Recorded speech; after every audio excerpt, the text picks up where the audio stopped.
রাজধানী ঢাকা সহ দেশের বিভিন্ন স্থানে বৃষ্টিপাত অব্যাহত রয়েছে। তা কতদিন চলমান থাকবে তা জানিয়েছে আবহাওয়া অফিস।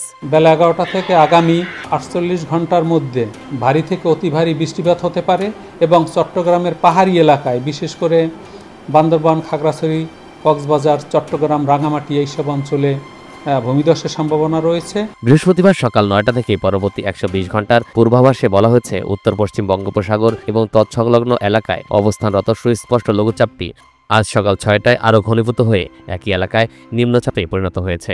এটি উত্তর দিকে অগ্রসর হয়ে আরও ঘনীভূত হতে পারে। দক্ষিণ পশ্চিম মৌসুমী বায়ু ঢাকা বিভাগের পূর্বাঞ্চল সহ বরিশাল, চট্টগ্রাম, সিলেট ও ময়মনসিংহ বিভাগ পর্যন্ত অগ্রসর হয়েছে।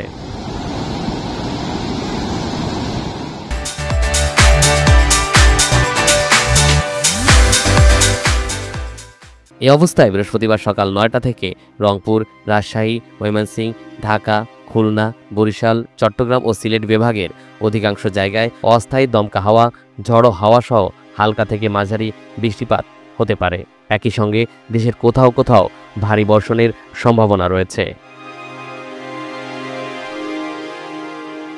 শুক্রবারও ময়মনসিংহ, ঢাকা, খুলনা, বরিশাল, চট্টগ্রাম ও সিলেট বিভাগের অধিকাংশ জায়গায় এবং রংপুর ও রাজশাহী বিভাগের অনেক জায়গায় অস্থায়ী দমকা হাওয়া অথবা ঝড়ো হাওয়া সহ হালকা থেকে মাঝারি বৃষ্টিপাত হতে পারে। শনিবার ও রোববার রংপুর, ময়মনসিংহ, ঢাকা, বরিশাল, চট্টগ্রাম ও সিলেট বিভাগের অধিকাংশ জায়গা এবং রাজশাহী ও খুলনা বিভাগের অনেক জায়গায় অস্থায়ীভাবে দমকা অথবা ঝোড়ো হাওয়া সহ বৃষ্টিপাতের সম্ভাবনা রয়েছে। তরিকুল ইসলাম, NTV অনলাইন।